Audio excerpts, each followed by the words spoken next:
Well, greetings, friends. This is TexAgs Rewind. I am your friend and your servant, David Nuno, with a bunch of fans here. The Fan Show guys from Gerard Construction. Well, Kelly's from Gerard Construction, and Matt Browning, of course, from Browning Roofing. Hello. Thanks, buddy. Hey, I appreciate bud. the Yeah, applause. I love my peoples here on YouTube. That's right.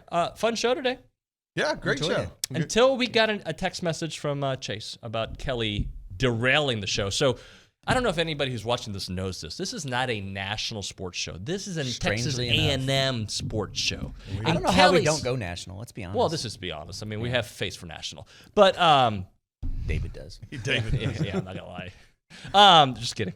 You brought up Kyrie, and now that can come up in the show for sure. But you made it the lead. Well, your problem is you asked me what was on my mind. Yeah, that's and true. that is wide and varied. Yeah. Thank goodness Matt didn't tell us what was on his mind. He No. wanted to go back to the debate from last week, which we're not touching. Yeah, we're not going to touch that. Not on air, at least. No.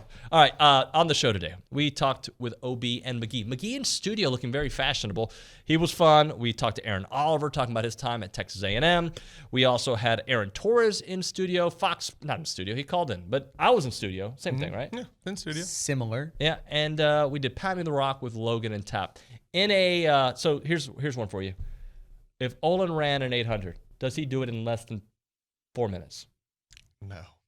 I Sorry, would, OB. I would say no, but I would reserve judgment until I've actually seen him run like 100 Yeah, meters. that's the hard part. I would guess no, but but no. I would want to reserve judgment fully until I've seen it a little bit. If you did an 800, Yes. how many minutes? Minutes? Guessing. 4 to 4.5. 4 and 4.5. I'm not that in shape. I'm not in good shape. 6. 10 minutes. I don't 32 know. minutes. There'd be a lot of walking. Okay. What would you do better at? Hitting the free throws that I said you wouldn't do? What did I say? Or no, it's Those a three-pointers. How many did I say? Free throws, I'm like 80%. 3-pointers? Three-pointers, I'm like probably 33 to 35%. God, we really need to do this, don't we? I'd shoot 50% from three. Like on NBA Live, like a video game? No, in real life. Oh, is that right? I don't know. Free I throws- haven't seen these guys shoot. You guys don't care. I know. It's just the banter that we Free do. throws are muscle memory. When you learn it, it's done. You can do it forever. Yeah, ask Shaq. All right, let's. He never learned it. He had a stretch where he hit some. Just, can you watch the rewind now? Stop making us talk to you. Bond. Randy Bond, as is written in there.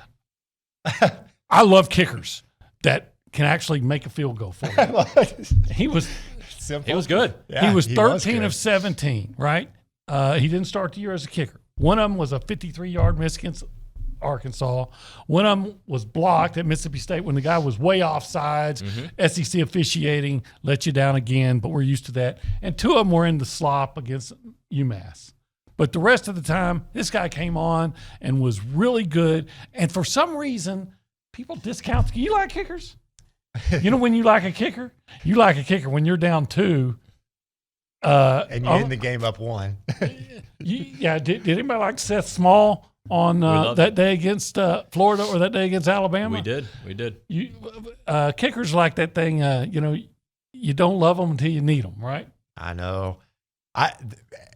Every game weekend, and especially through the playoffs in the NFL, I would get a text because some kicker would miss a field goal, and they'd be like, "McGee, what's your thoughts?" And of course, Dallas had their little, whatever you call that situation. And The yips. I'm gonna be honest with you, I have at times thought about putting a petition out there just to remove field goals completely from the game. That's my thought on kickers. Now, we had a great one. More importantly, I love this kid's story. I learned about it on air with you guys. I didn't even know it. I mean, literally out of the stands, almost a true 12th man. You know what, though? The stories, I like the story, but all that.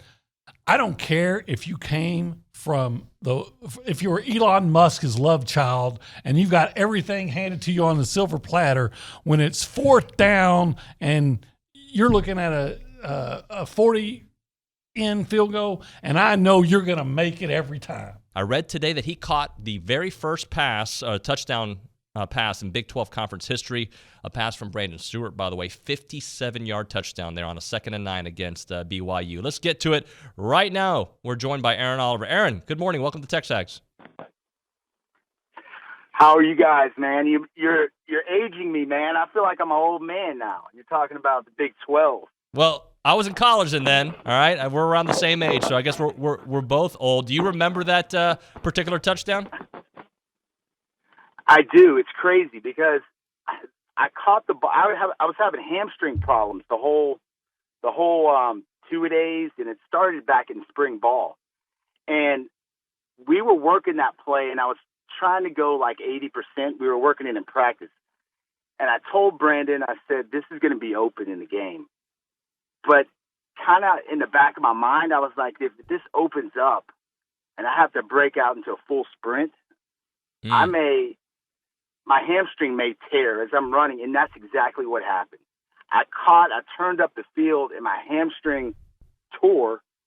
And I was like, do I stop or do I just keep going? I was about 30 yards out. And I was like, okay, let me just try to make it in an end zone. And I didn't come back into the game. I don't know if anybody really knows that story about that, but it was pretty crazy. How long were you out? A couple weeks, 3 weeks? I mean, hamstring tears, you could be out for like 6 weeks. You can, and it bothered me for probably, I don't know. It was always in the back. It stays in the back of your head because right. you're worried about hitting that last gear, and you can get through things, but you don't know if you have to get out into the open and sprint. But I don't know. That probably lasted maybe about 3 or 4 weeks.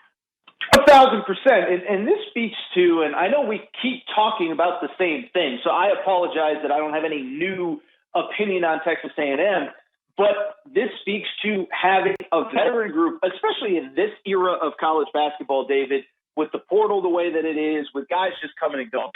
To have 4 or 5 players back from last year, and even though it wasn't a quote-unquote tournament team, it wasn't the best team in college basketball, but to have 4 or 5 guys back, you have a veteran group that now has veteran expectations. And so, I think you see it, one, late in that game and late in the season of, okay, we can clamp down. We've been here before. And this group, now we've added pieces, Dexter Dennis, as you just said, Julius Marble, whatever. But we as a group, we know we can do this because we've done it before. But then 2, I just think it's something about having this group where you look across the league right now, right? I think we talked about Alabama, how good they are, but I think Kentucky right now is still trying to figure things out, who they are, what they do well, what they don't. I think Arkansas, even with the win, is still trying to figure out who they are, what they do well, what they don't. And I think you can say that for a lot of teams outside of the SEC, whereas with Texas A&M, again, there are new pieces, but again, it's a group that has done this together. And I think that showed in that Auburn game because I'm with you. I did watch it, as you very nicely said about me earlier. And even when things were going, poorly, end of the first half, middle of the second half, whatever, I never got the sense that there was a wavering, if you will, in the confidence or in the ability to win the game. It's just, hey, we got plenty of time. Let's figure this out. Let's get the job done. And that's exactly what happened. Is they obviously closed really strong and were able to get that win. This is a grueling stretch. The easiest game you're going to have for the rest of the season is this LSU game, guys. So, Logan, start us off. Yeah, they can't slip up. They've got to take advantage of, for lack of better words, the easy games. No game is easy in the SEC, especially when you travel to Baton Rouge. But when you look at the schedule, I mean, they have some tough games, and including finishing out the season, the conference schedule with Alabama. And that's going to be a tough stretch. And to win this game it could be a must-win. You don't need any more bad losses, and this would be a bad loss. We've talked about how all these good wins that A&M has had, and the capabilities to have better wins coming up. This would be a bad loss, and you don't need another bad loss on your resume when it comes to the selection committee. Is the SEC reputation this year strong enough to help the Aggies? Because I think I heard only 2 top 25 teams right now from the SEC. Correct. So are we beating each other up? I think you may have asked that question, but is that going to carry over too? Even though, like going back to what Logan said, you can't slip up. You got to take it out because you can't just say, well, that was in the conference. What do you expect in that conference? Right. I don't know if the conference has that respect this year.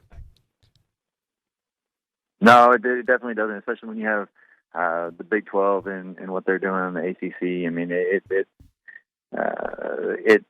SEC does not have the dominance factor as in last year, 2 years ago, where they were getting 6, maybe 7 teams in. I mean, they don't have that this year. and it's unfortunate, but A&M controls their destiny. They're not in a spot where they have to rely on other people. So if they keep winning, they're in. Well, hello there.